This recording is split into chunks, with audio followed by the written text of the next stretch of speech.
portanto, para um determinado nível de taxa de câmbio, se uma determinada empresa não for competitiva, se os mecanismos funcionassem bem, se tivéssemos, no ponto de vista, tudo a correr, digamos assim, com a teoria económica, nós teríamos o quê? Teríamos que, se uma empresa não é competitiva, isso significa que provavelmente os seus recursos seriam melhor alocados, que a economia seria mais eficiente se esses recursos fossem desviados para outras empresas ou outras atividades. E, portanto, não é necessariamente mau, ou um país não precisa ter uma vantagem, um país não precisa e não consegue ter uma vantagem comparativa em todas as atividades, nem que todas as suas empresas, em todos os seus setores, sejam, digamos assim, campeões a nível global.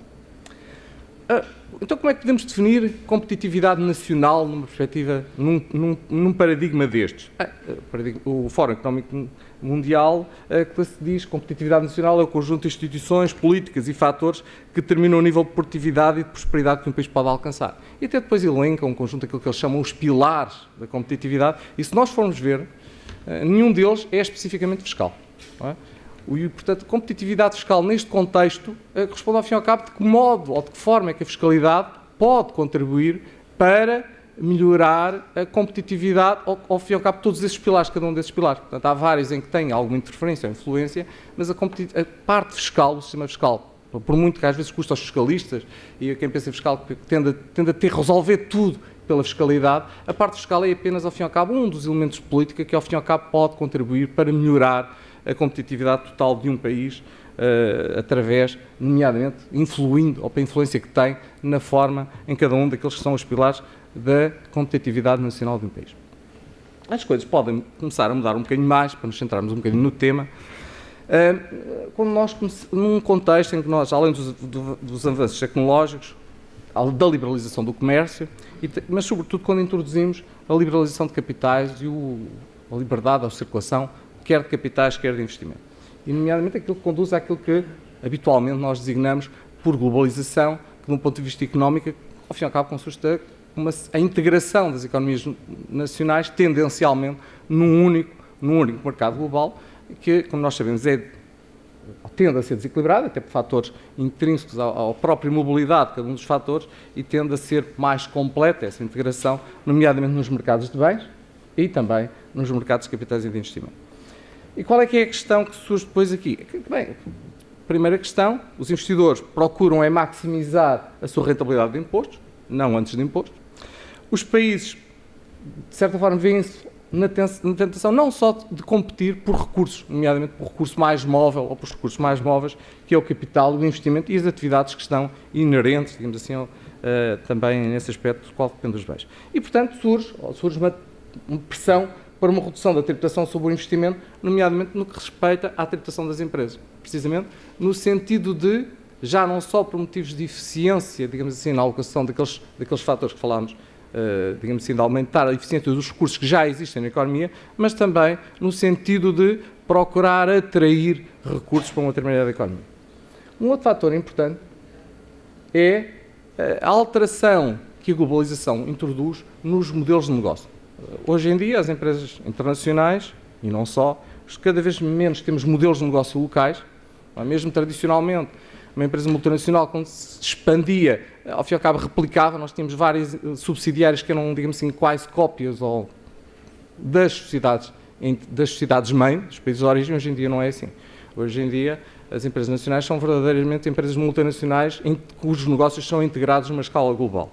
E, portanto, há uma modificação da forma como as empresas operam nesse mercado. Portanto, há uma maior integração desses mercados. E, portanto, isso tem motivações ou tem consequências importantes, nomeadamente, hoje em dia, cada vez mais, esses são os fatores, o comércio, as empresas alocam o capital e fazem as suas decisões de investimento, as empresas transnacionais, e são cada vez mais, numa lógica global, nas decisões de investimento, e também o próprio. Grande parte do crescimento do comércio internacional é um crescimento de comércio interempresas. Os produtos circulam e passam fronteiras entre empresas do mesmo grupo ou muitas vezes dentro da mesma empresa.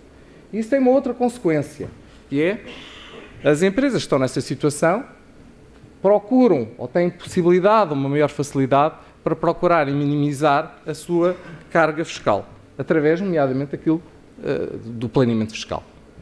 Que aqui não vou qualificar se é abusivo, se é legal, se é agressivo, mas através das suas variadas formas, as empresas procuram ou têm potencial, têm mais oportunidades para conseguir minimizar a sua carga fiscal, nomeadamente estruturando as suas operações e os seus negócios de forma a reduzir, ao fim e ao cabo, a sua tributação efetiva.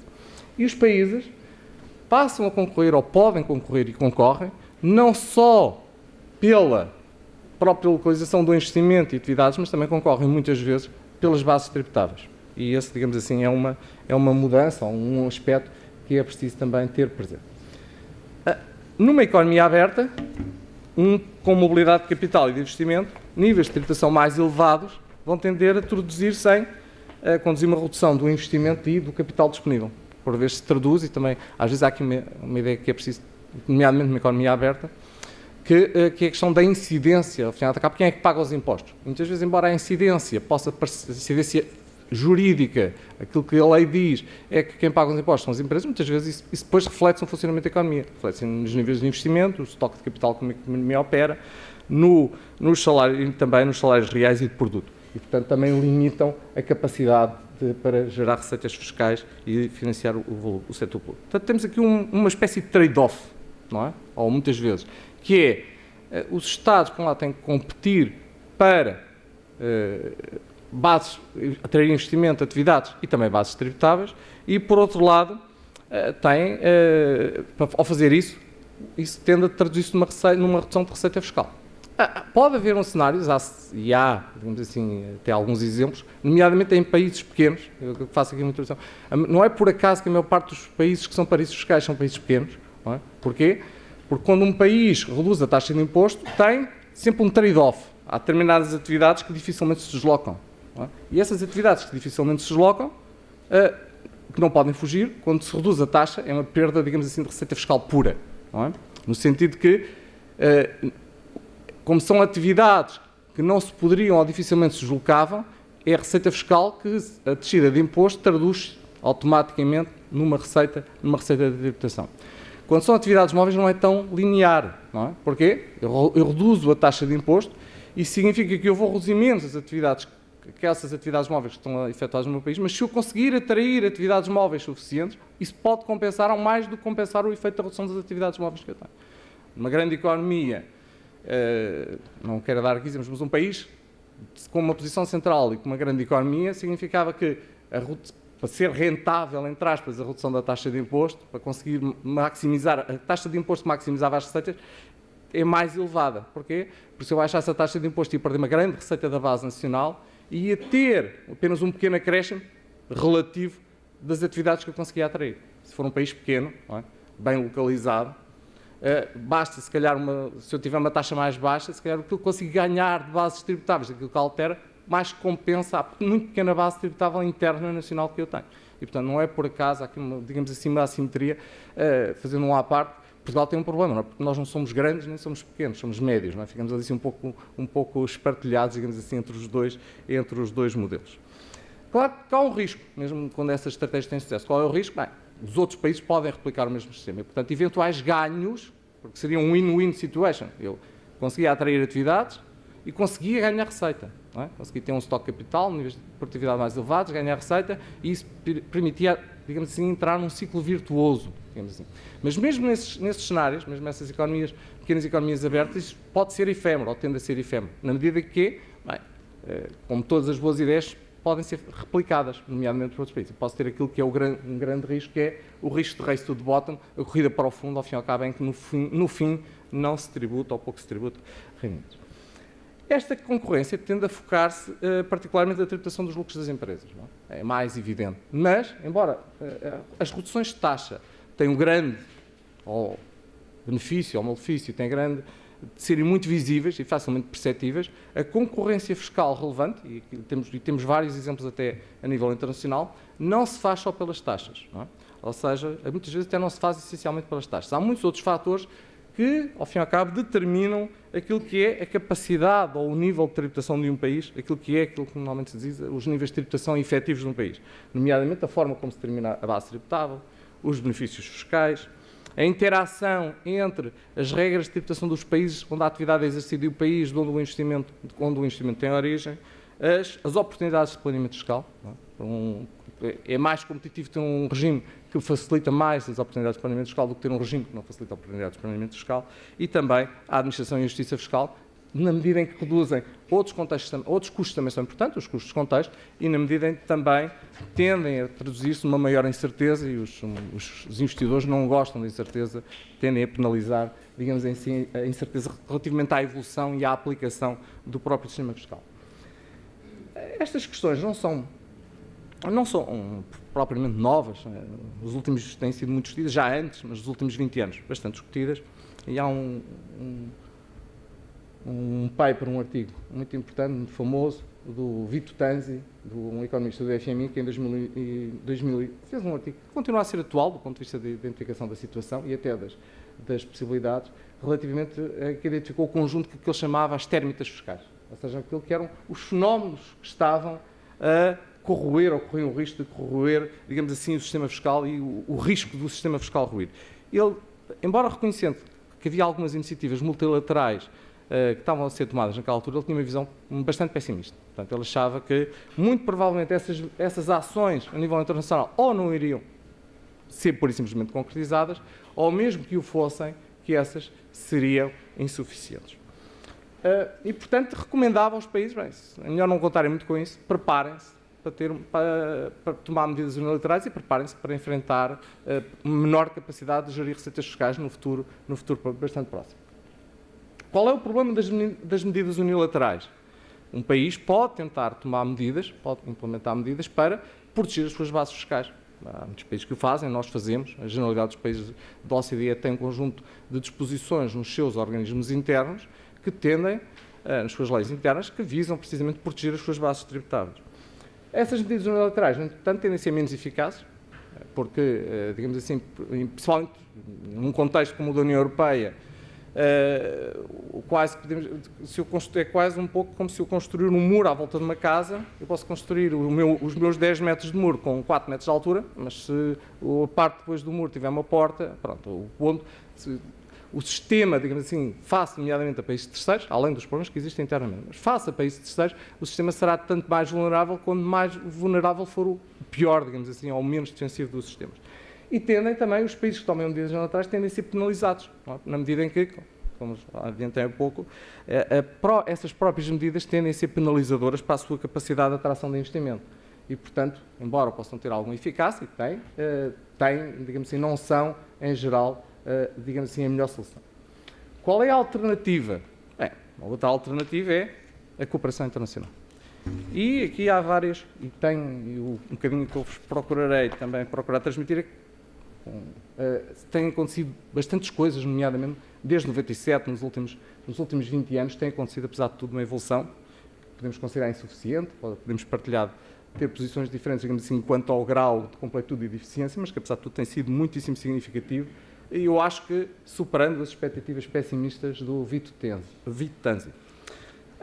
Essa cooperação internacional pode ser, nomeadamente, através da adoção de padrões internacionalmente aceitos, ao fim e ao cabo, os Estados acordarem aquilo que deve ser o sistema fiscal internacional, um conjunto de princípios comuns que todos aplicam, mas também pode ser através de cooperação entre administrações fiscais ou administrações tributárias, nomeadamente através da troca de informações e de outras formas de cooperação internacional, nomeadamente partilhas de experiências, melhores práticas, todo um conjunto de definições.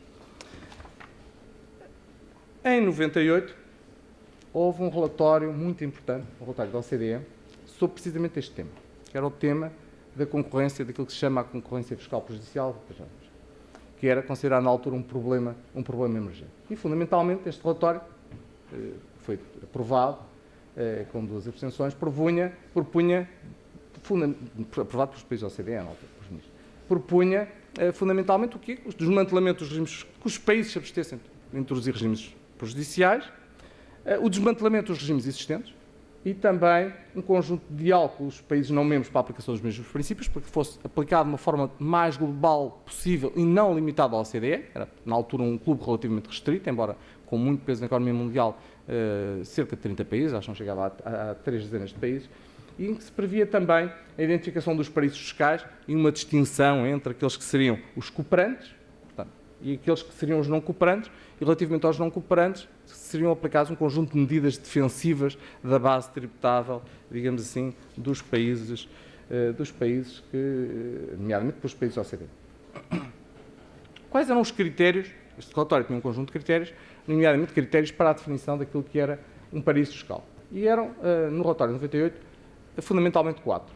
Tributação do rendimento inexistente ou muito baixa, não é, em termos efetivos, a ausência de troca de informações, falta de transparência e a não exigência de uma atividade económica substancial, ou seja, que o regime fosse aplicável relativamente a mesmo não exigindo uma presença económica substancial nesse. E este relatório é bastante fundamental porque vamos ver que estes princípios, foi em torno destes princípios, digamos assim, que tem sido a base, digamos assim, dessa evolução. Em 2001, o relatório de 98 já o fazia, já tinha também referências a isso, mas em 2001 os critérios de 1998 foram parcialmente revistos, ou foram revistos, não é? E nomeadamente a grande questão, já estava no critério de 98, mas foi reafirmada no critério de 2001, como é importante, foi a questão de como é que se liga a questão da ausência de tributação, dos níveis de tributação com a soberania fiscal. E fundamentalmente, digamos assim, a alteração derivou da questão de reconhecer a soberania fiscal de todas as jurisdições. E, portanto, que não havia nenhuma razão para que dois países devessem ter a mesma taxa de imposto e, portanto, no limite, se um país não quer ter um imposto sobre o rendimento, não devia ser obrigado a fazê-lo, um país ou uma jurisdição. E, portanto, reconhece essa independência e passa, portanto, a eliminar o critério da ausência ou baixa tributação, como critério definidor de paraíso fiscal para a OCDE, e a toda a ênfase, ou o principal critério, aquilo que vai passar a ser o critério decisivo nesta fase, é o critério da transparência e da troca efetiva de informações.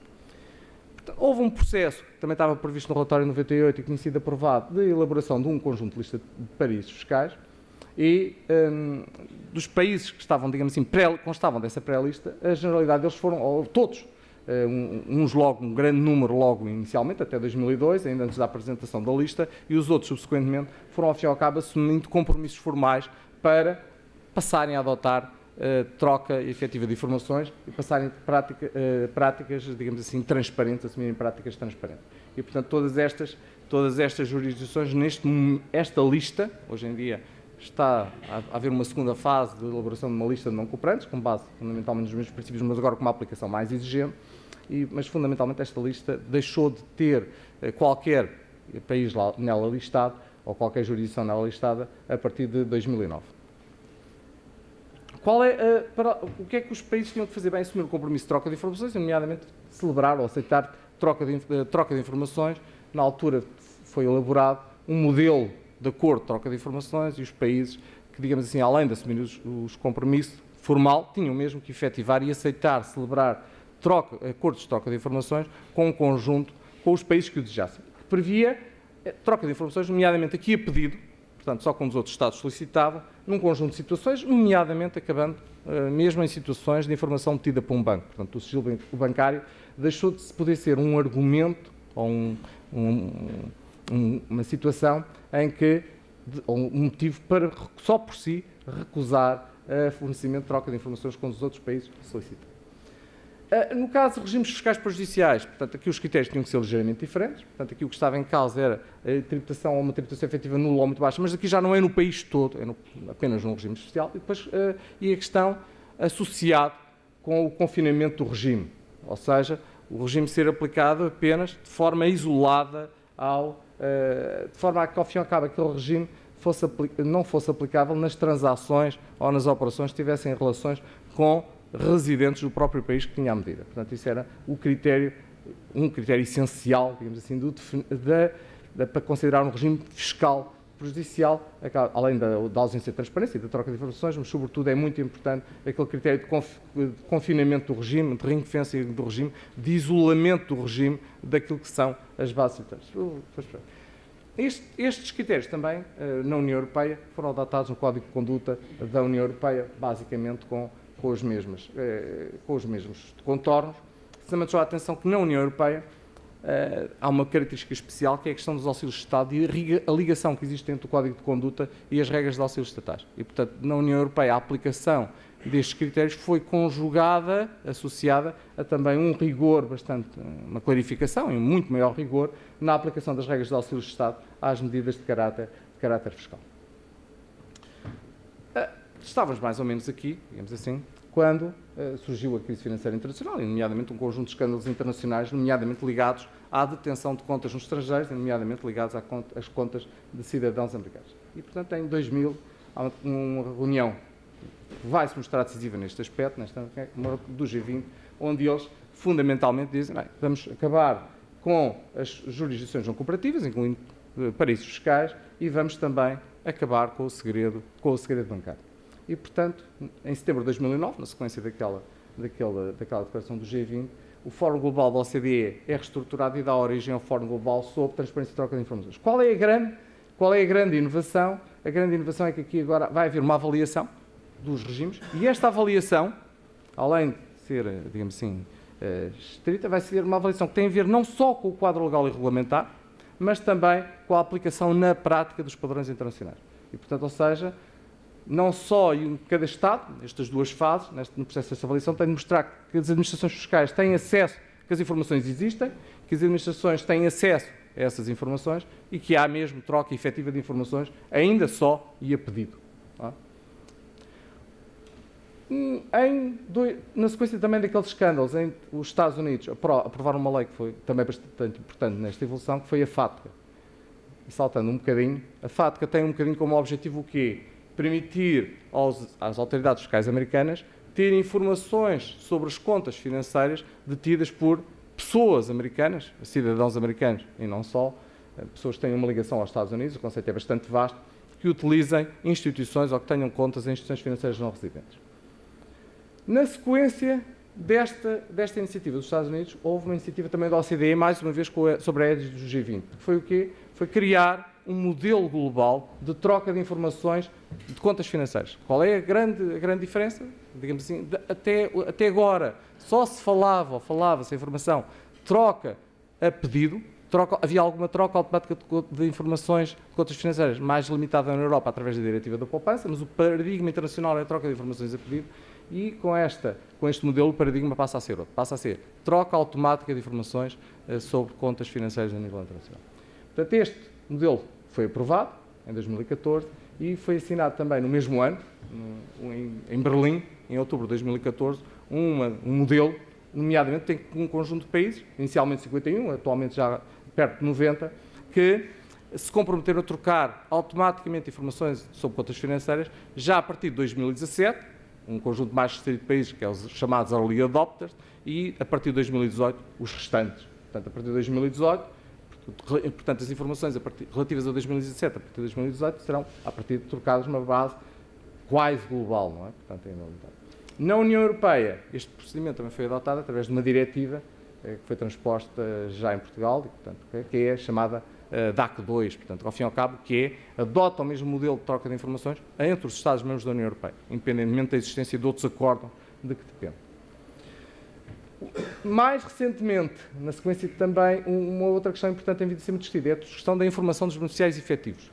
E também, relativamente aqui, tem havido progressos bastante significativos naquilo que são as exigências relativamente à informação sobre os beneficiários efetivos e, no caso da União Europeia, um pouco na sequência do caso Panama Papers, foram refletidos também numa diretiva, também cujo prazo de transposição até já se concluiu, que é a chamada DAC 5, em que se prevê o quê? Prevê-se que as autoridades fiscais tenham acesso à informação sobre beneficiários efetivos. Ainda não para trocar automaticamente, isso é uma coisa que ainda está-se a discutir. Paralelamente, houve um outro processo bastante importante, que é o chamado processo BEPS. O que é o BEPS? É isto, é a erosão das bases tributárias de alocação de lucros. O que é que consiste? Consiste, ao fim e ao cabo, em estratégias de planeamento fiscal que visam fazer aquilo que vimos há bocado, minimizar a carga fiscal que cada empresa... O ponto, a frase aqui-chave, o termo aqui-chave, é o artificialmente, ou seja, em que situações é que é artificial ou não artificial. Portanto, quais é que são as consequências, as causas identificadas para a existência deste fenómeno? Bem, a existência de assimetrias, portanto, falta de coordenação entre os sistemas fiscais, a inadequação das regras, em alguns casos as regras, nomeadamente as chamadas regras de anti-abuso, foram consideradas insuficientes, nomeadamente face à alteração de modelos de negócio que tinha ocorrido e que referimos há pouco, e também a ausência ou ineficácia das posições anti-abuso, quer nas convenções, quer internas. Quais é que são as consequências deste fenómeno? Perdas substanciais de receita fiscal, que Com alguma honestidade intelectual, eu diria que ninguém sabe quanto é, não é? Portanto, os valores é um bocadinho como há pouco, não é? Pode-se atirar vários números, mas qual seria, no estudo que fez, estima que seja entre 4% a 10%, portanto, isto anualmente, não é? Entre 4% a 10% da receita global dos impostos sobre lucro da sociedade, o que equivaleria anualmente a uma importância entre 100 e 240 mil milhões de dólares. Portanto, estamos a falar só do fenómeno BEPS, não pretende ser uma medida do efeito de evasão global a nível global, desmistificar isso, é só, digamos assim, medida de práticas BEPS. Portanto, tem o quê? Quais são as consequências? Aumento dos custos de controle fiscal, compromete a integridade do sistema fiscal, além dos efeitos de percepção pública da injustiça do sistema fiscal, e também tende a deslocar as cargas fiscais para aquelas que não se podem mexer, nomeadamente, ou que têm mais dificuldade em mexer, que é o consumo e o trabalho, fundamentalmente. Passando aqui um bocadinho. Portanto, aqui, o que é este plano de ação? É um plano bastante estruturado, tem essa também grande inovação, ou seja, não pretende ser uma medida isolada, pretende um plano de ação global, sobre que, ao fim e ao cabo, aborda as várias fases do problema. Vou passar quais é que são as ações, mas quais são as grandes linhas? Combater os abusos, combater o planeamento fiscal agressivo, o planeamento fiscal abusivo já está na primeira linha, não é? Aumentar a transparência e também, digamos assim, um jargão, digamos assim, garantir o alinhamento da base tributável em cada país ou jurisdição com a criação de valor. Portanto, não se trata aqui de obrigar os países a tributar, ao fim e ao cabo, garantir que a repartição das bases tributáveis entre os países está em consonância com aquilo que é a realidade da substância económica da criação de valor nessa base. Elementos talvez mais importantes, normalmente no que diz respeito à transparência, a troca de informações espontâneas sobre as informações locativas e acordos prévios de preços de transferência, aquilo que é os rulings, não é? Um pouco.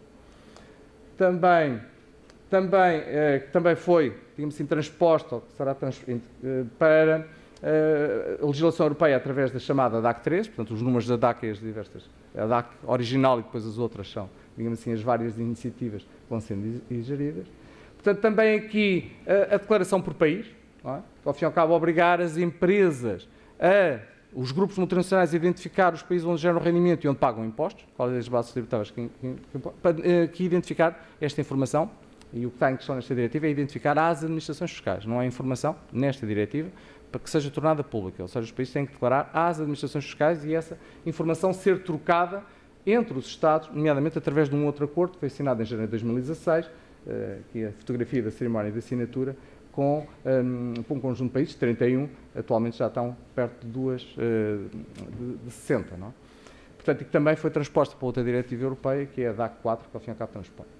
As recomendações, quais são os outros grandes resultados? Recomendações para o reforço das medidas anti-abuso, muito telegraficamente, que também foram refletidas, em boa parte, medidas anti-abuso aqui, a implementar nas legislações nacionais, que no caso europeu se refletem também nesta diretiva, que é a diretiva contra a elisão fiscal, na termologia inglesa, é normalmente conhecida por ATAD, não é? Cujo prazo de transposição é até 31 de dezembro de 2018. Combater o abuso das convenções para evitar a dupla tributação e melhorar os mecanismos de resolução de conflitos, que se foi refletido através de um instrumento multilateral que foi apresentado em novembro do ano passado e cuja primeira cerimónia de assinatura, relativamente ao qual vai ser, ainda não sei o número exato, mas também algumas dezenas de jurisdições a assinar, entre as quais, acho que não estou cometendo nenhuma inconfidência, Portugal, e cuja primeira ronda de assinaturas será já no próximo dia 7 de junho, portanto, daqui a poucos dias. E, portanto, qual é que é, digamos assim, o grande resultado? E aquilo que tem sido um pouco a evolução nos últimos 20 anos, fazendo um sumário.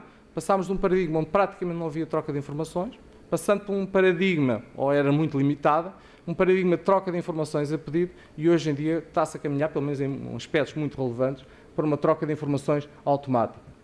Além do mais, também acho que traduz uma crescente consciência de que numa economia global a cooperação internacional e a coordenação dos sistemas fiscais são essenciais, não só para manter a integridade dos sistemas fiscais, mas também, ao fim e ao cabo, para manter, salvaguardar a soberania fiscal nacional, para que esta seja efetiva, para que um Estado que o queira, esteja em condições, tenha condições, num quadro de cooperação e de coordenação internacional, para aplicar as suas regras fiscais às suas, digamos assim, bases, àquilo que são as suas bases tributáveis, alinhado com aquilo que é a realidade económica e substancial. E, muito telegraficamente, era isto.